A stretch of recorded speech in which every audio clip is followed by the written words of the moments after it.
Well, good morning everyone, and welcome back to the Art of Business. This will be our final session.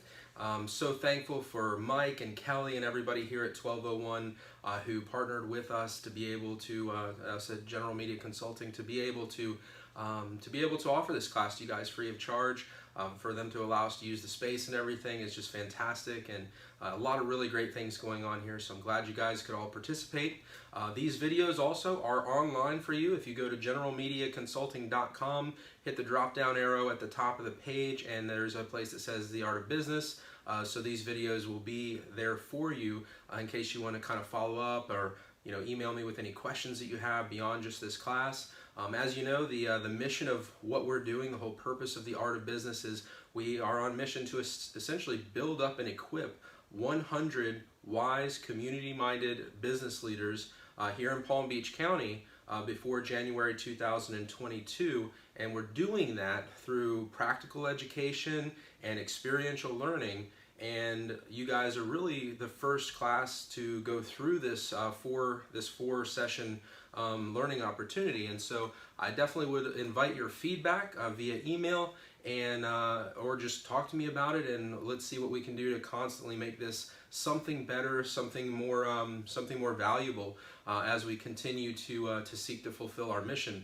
So far we have actually gone through several different very important aspects of the basics of the Art of Business, and that has included everything from writing your initial business plan, which includes establishing a mission and a vision, what you're going to actually be guided by as far as a company goes. We've talked about networking and connecting with other business leaders in the community so that we can build each other up, encourage one another, and essentially strengthen the entire community as we continue to do business in a way that is valuable and profitable for us as individuals and business owners, but also for the community as a whole.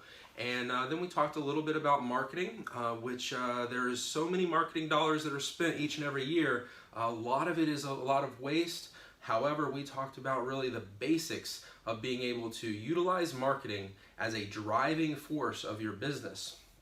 So if we have constructed a business and we are focused on keeping our costs and our overhead low and manageable, if we have great products and services in place, if we have installed a significant marketing engine, so to speak, and a sales force, if we have made sure that we have plenty of cash flow to be able to power this thing, then we are going to be able to have a successful business. And if that's where we are as entrepreneurs, then our business ought to begin to grow. And that's what today's session is about, is we're going to be talking about growing our business, some of the things that we need to think through in order to be able to grow our business in an effective way, in a way that is going to keep us on track for long-term success and viability. When we first started this conversation or these sessions, I pointed out some statistics to you that, about half of new businesses that are started in America are out of business within 5 years. And then we talked a little bit about how Harvard told us that if we simply take the ideas in our head that we have about what we want to do for our business and we articulate that on paper in a written business plan, then we're 27% more likely to have long-term success and viability. Well, this is not something that just happens at the beginning of the business planting or the business establishment, but rather is something that continues to happen through the entire life of the business. So we have the business plan that informs our mission and vision, and we're able to kind of gather around the people that are going to be involved with our business and keep everybody on the same page and move forward kind of in unity, so to speak. And then we're also able to articulate to our customers the things that we're basically going to be the things that we're going to be doing and how they fit within that story. And so from there, we're going to basically be diving into what we're looking at today. What's up, dude? And so today we're basically going to be diving into, let's go to the next slide. Growing your business. The first thing we want to talk about is advisors.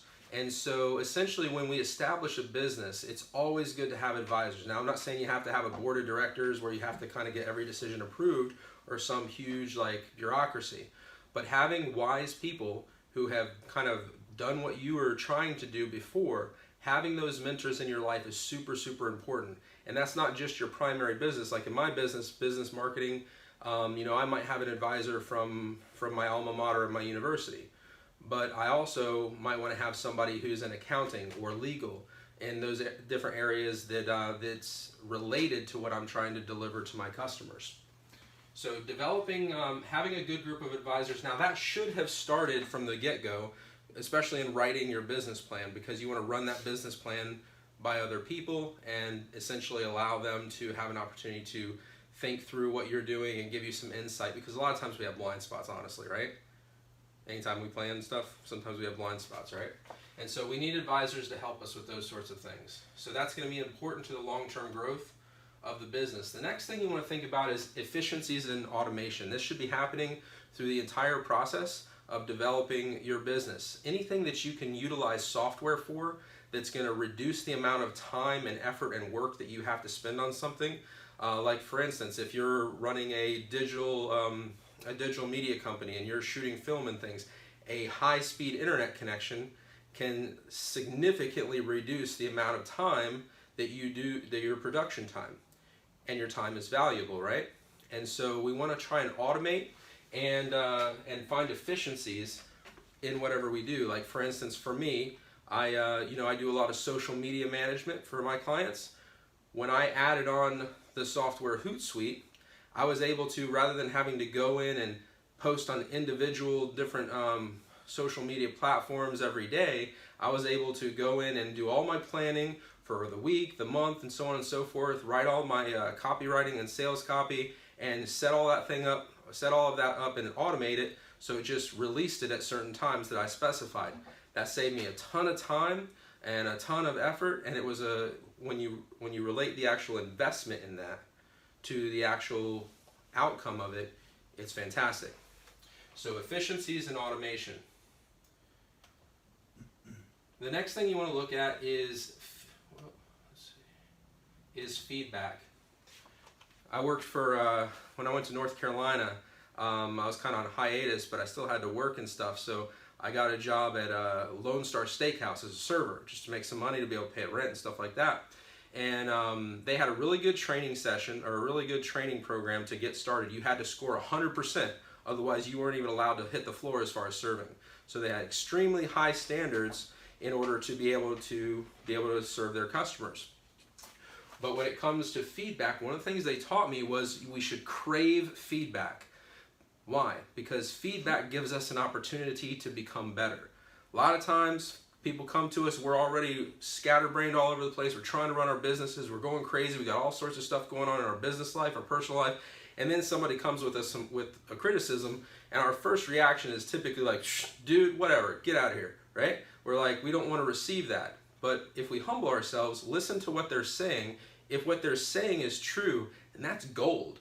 Because if they think that, how many more hundreds of other customers or potential customers are going to think that? And you can actually preemptively fix that. They taught us at that restaurant, one of the worst things that can happen is they don't even give you the opportunity to fix it. They eat their meal, they're quiet, they tip you like normal, they leave, they never come back again, and they tell everyone else that they know what a terrible time they had. And now you just lost a ton of business. When a customer chooses to give you feedback, treat that like gold, thank them for it, do everything you can to make the problem right. I talked to, my business when I was in finance, we always looked at that situation where you have an irate customer. If you're able to address that irate customer and take them to a place of actually being happy with how the situation was resolved, that person, that story of how I had a really bad situation, this person made it better and made me value that brand more, that's gold right there. You'll have 1,000 customers who come in and use your services and never have a problem, and they won't ever tell anybody about it. They'll just consistently have a great time with your company.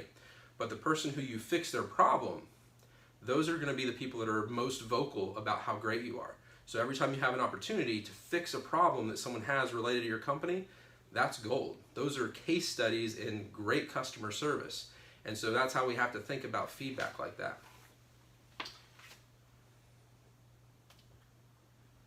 The next thing we want to look at is repeatable processes. So if you have a situation where you have a business where you provide a product or service, and every single time you work with that person, every aspect of that product or service is specialized to that customer, that is costly. It costs you money, it costs you time, you have to rearrange what you're doing and make decisions on the fly to be able to do that. There's no efficiency in that, really. I mean, it's great to get custom service to myself and everything like that, and we can do that to a certain extent, but as much as we can, we want to have repeatable processes because that's where you find efficiencies. Think about McDonald's. How does McDonald's make all the money that they've made? They have very quick, efficient processes. When I was in the brokerage business, our goal was to open new branch offices because even though we were an online broker, it was important to our owner that we had a local presence so that that personal touch was still there, because you're dealing with millions of dollars, you're dealing with people's money, their retirements and stuff. So people like to have real people that they can connect with. So over time, the repeatable process for us was setting up a new branch. We could enter into an area, scout it out, connect with a realtor, have the build out, all that stuff done, and we just completely drove down the cost of opening new branches to where we consistently were opening new branches at like over 15% a year, like for many, many years. And that's unheard of for that type of business. And so repeatable processes are a great way to grow your business and maintain efficiencies. Next thing we want to look at is performance metrics. If you are in business and you don't know your numbers, you don't know how much you're actually spending on products and services, you don't know how much you're actually making, you don't understand what your cash flow is each month and where the money's coming from and where it's going to. If you don't stay on top of those things, you will go out of business, because cash flow is the lifeblood of your business. So if you're not managing your cash flow well and you don't know what it requires to run your business, and you have enough cash flow in your operating account to be able to do what you need to do when things like COVID hit or other unsuspected things, then you're going to go out of business, because it's like driving a car and all of a sudden you run out of gas. If your fuel gauge isn't working, then who knows, you're just kind of taking a guess. How many times are you going to end up on the side of the road? Well, that probably accounts for a significant portion of those 50% of businesses that fail every year in the United States of America, is not managing their cash flow and knowing their numbers well. So if we set performance metrics regarding our finances and how we're operating the business financially, if we do that and we do that well, we are going to be able to scale and grow our business very well, whether it's hiring new people or this or that. So super, super important to know your numbers, to have performance metrics, and to follow up on them. The next thing is flexibility. In receiving feedback, we need to be able to connect with that feedback, and we need to be able to pivot when we need to. We need to be able to change our marketing message if it's necessary, if the market requires it. We need to be open and flexible to shift with the market and to do what's necessary to be successful. Because if we say, well, this is the way we've always done it, and that's just what we're going to do, that just doesn't work. It just doesn't work over the long term. And so we have to have a flexible mindset in order to be able to grow and to sustain a business over the long term. And so flexibility is absolutely key to scaling a business. The next thing, now we're going to start to get to a point of actually adding new people. If we start a business, a lot of times we're an individual business owner. It might be just us, maybe a family member or something like that. When we go to start adding people, if we can find independent contractors to allow us to have more time to do what we do, then that is a inexpensive way, a much less expensive way than hiring on a part-time or full-time person. You hire on a full-time person or part-time person, you're paying all sorts of employment taxes, you've got accounting for them and all that. So it's not just like, oh, just come work for me and I'll write you a paycheck every week. It's not that simple. You're adding a lot of overhead when you're adding employees. When you use independent contractors, it's just like going to the store and buying a candy bar. You just pay them and that's it. They provided the product or service, and then off they go. Now, the problem with that, of course, your independent contractors aren't going to have as vested an interest in you unless there's someone who you're utilizing on a regular basis. Does that make sense?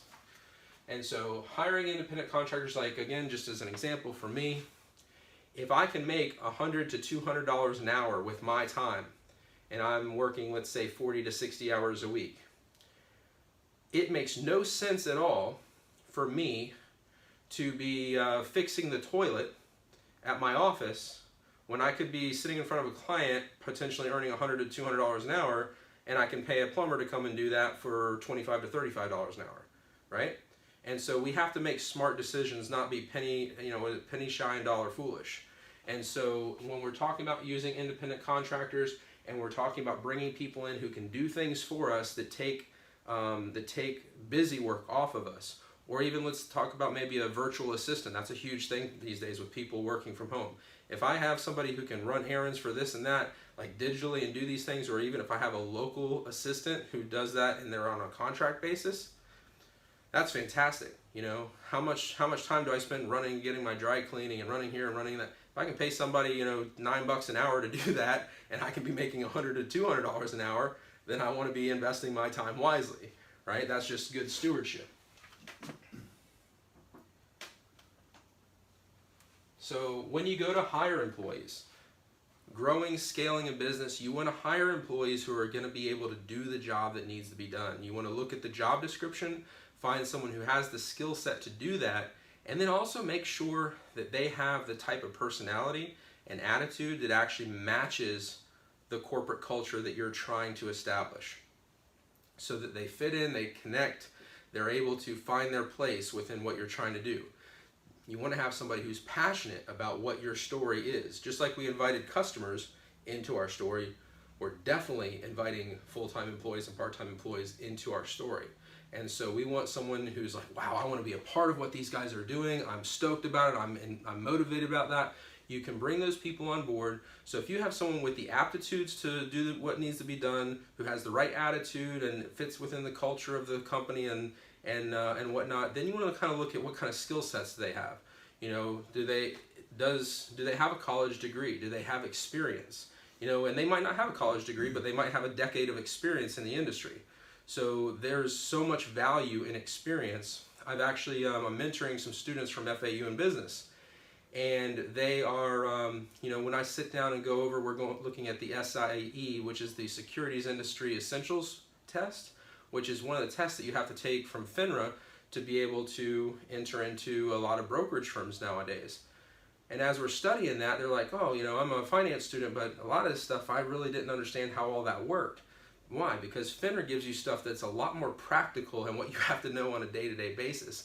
I can say the same thing. In my first year as an intern with the financial firm that I worked for, I learned more in the first 6 months than I did the first 2 years of university. There is a lot to be said for real-world practical experience.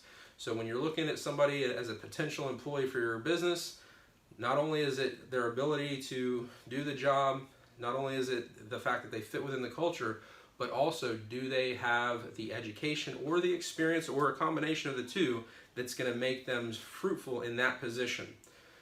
The other thing that I would say too is that, and this is something that has always been close to my heart, is that when I hire somebody, I look at that person, not only can they do those former things that I mentioned, but I think to myself, if I want to open a branch over on the West Coast, or if I want to open a branch in New York, or if I want to open a branch in North Carolina, can this person do what I do and better?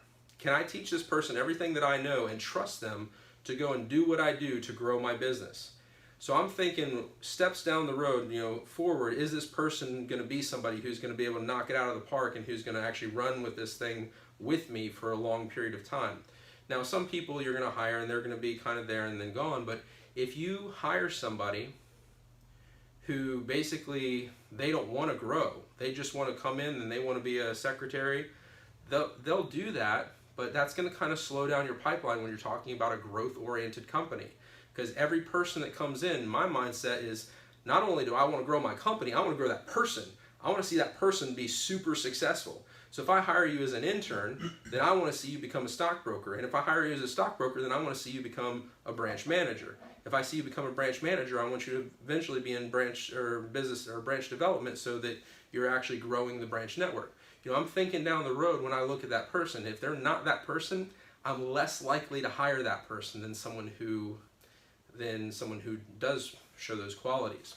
So thinking, and because hiring is something that can be very expensive, and if you hire the wrong person in growing your business, it can be very difficult to get rid of them.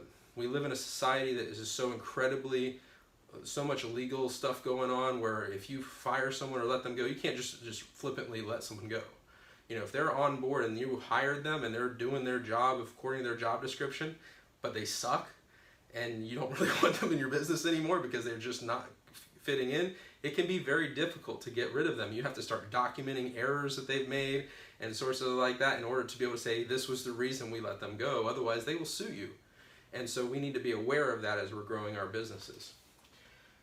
The next thing is, once you actually hire the person, the onboarding process. Helping them, we talked about the mission and the vision of your company. Part of good leadership is making sure that everyone on your team is able to gather around that mission and vision, understand it clearly, and be able to understand where they fit within that picture so that they can do their job and do their job well. So you want to onboard people with great training. You want to onboard them with clear understanding of what your expectations of them are. And also you want to give them a clear understanding of what their career path is going to look like with you. What does it look like to work for your company and to perform well and to achieve those milestones, those promotions, and those annual pay increases for merit increases and stuff. If you tell people that up front, they know where they're going. They're clear. If I do this, then this will happen. And they're going to perform if you give them a solid track forward. So onboarding the customer is onboarding the client or the employee is super important. Next thing is training. So they're going to come to you. You're going to have already vetted them. They've got all these skills. But if you're running a restaurant, you're going to have to train them to do what you need them to do. If you're running a photography business and you're hiring an additional photographer to do areas of the business that you don't want to do, like for instance with weddings and things like that, then you hire a wedding photographer who works for you and you handle all their scheduling, or your office handles all their scheduling, sends them out, they get paid, you get paid, everybody's happy. But the whole thing is we have to train them, because the reality is you are developing your brand.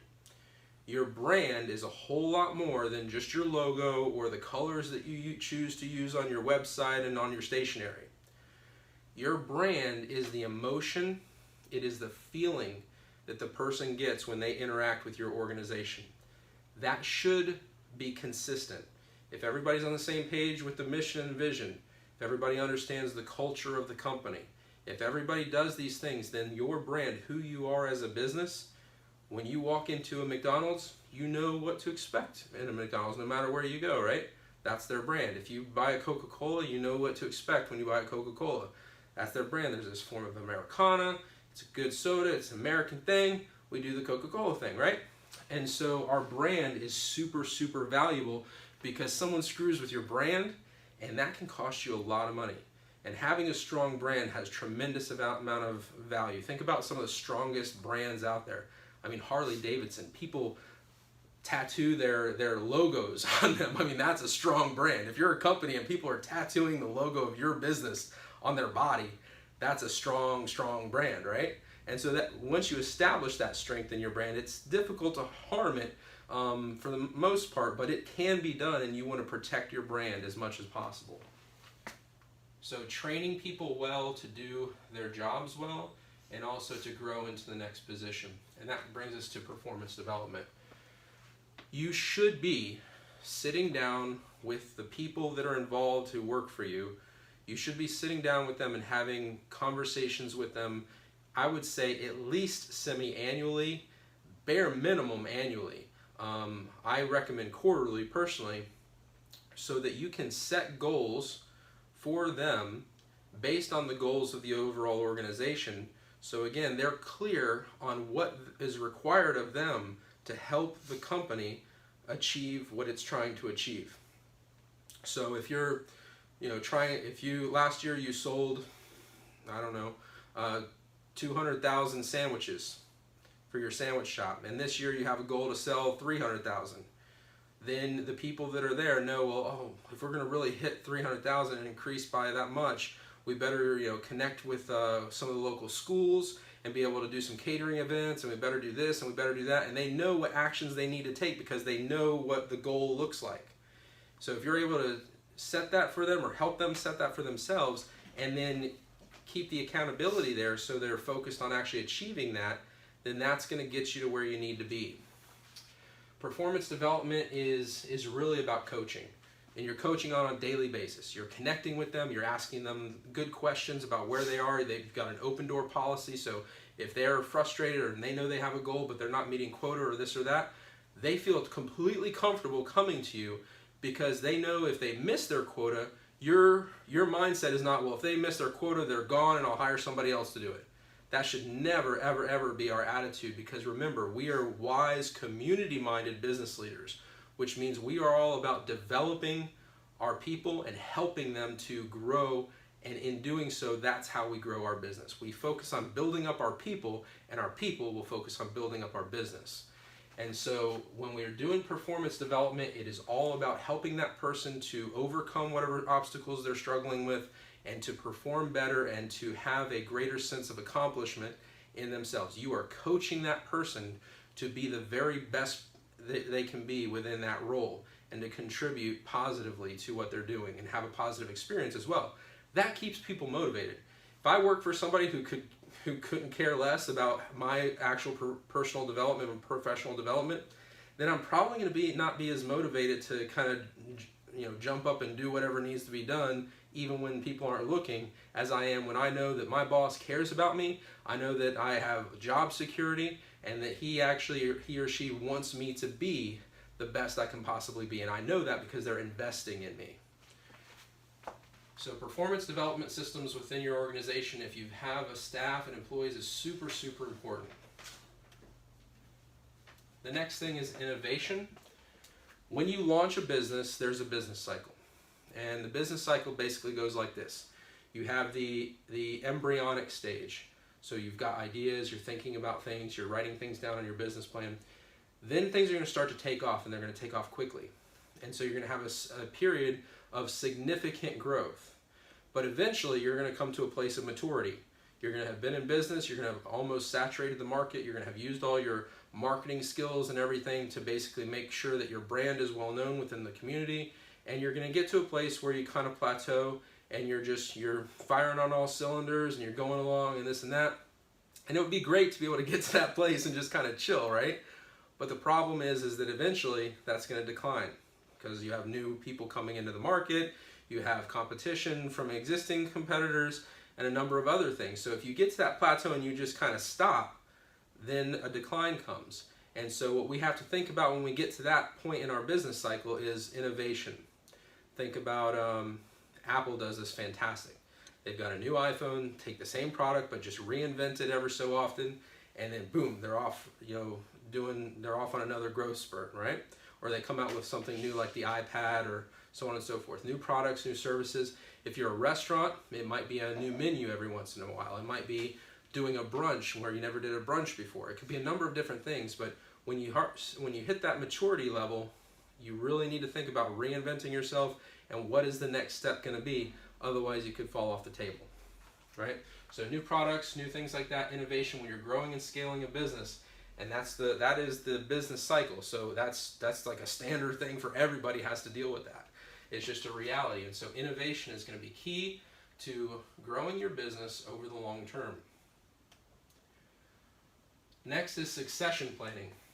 If you have grown your business, and just to give you a case study, I have one company that I know turned a nothing business and probably started in a room this size, and over 30 some odd years grew it into a $4 billion business.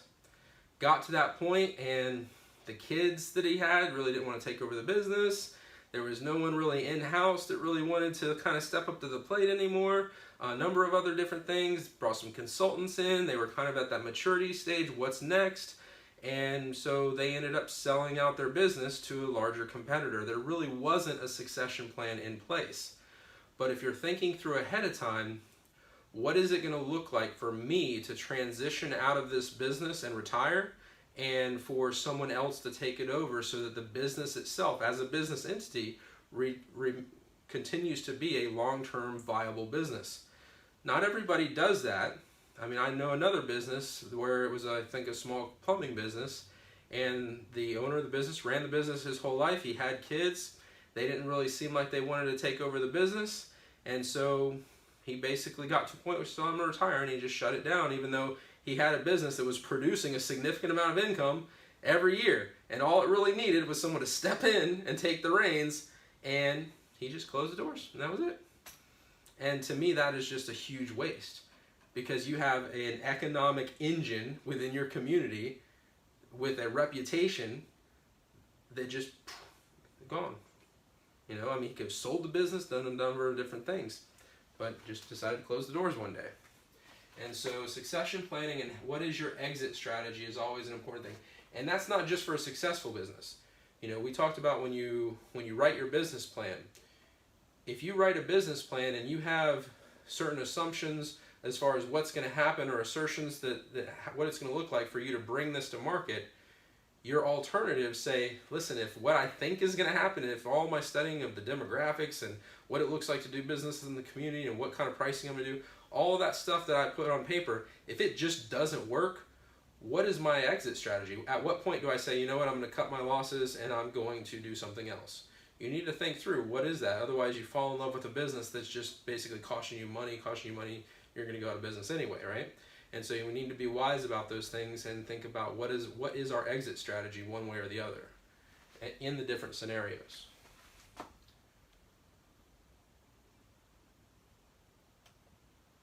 Okay, and so that basically concludes our discussion on what is what it is like to grow a business. And there's a lot more things that you can get into. This is a beginner's class, and so those are just some basics. I would definitely encourage you to think through all of those various topics and do some more research on them. And really, what does that look like for my business? You know, what does it look like to do those things for what I'm thinking about doing? And certainly part of that will have to do with your initial business planning. The other recommendation is to look into something called strategic management. There are some case studies. If you go on generalmediaconsulting.com and go to our blog page, there's a recommended reading section underneath the blog section. And there's a book there, Fred Forrest, I think, but it's called Strategic Planning or Strategic Management. It's a textbook. And so it's like if you were going to go to college, you buy the textbook, right? Who buys textbooks and just reads them for fun? But there are case studies in there of very real businesses and situations that they had to deal with where they were able to apply a strategic management process, which is essentially looking at your vision and mission, what that is, looking at your strengths, weaknesses, opportunities, and threats in relation to that, and thinking through, you know, if I'm strong in this area, then I need to kind of focus on continuing to maintain that. If I suck in this, then I need to figure out what I need to do to be better at that, and so on and so forth. And then it takes you into a process of kind of identifying potential strategies, and then choosing a strategy. Then one of the most important parts, actually implementing the plan and the strategy, and then how you evaluate that on an ongoing basis. So this is what you're going to be doing when you're running a business on an ongoing basis. What are we trying to do? Where are we trying to go? How are we doing at it? What's our roadmap?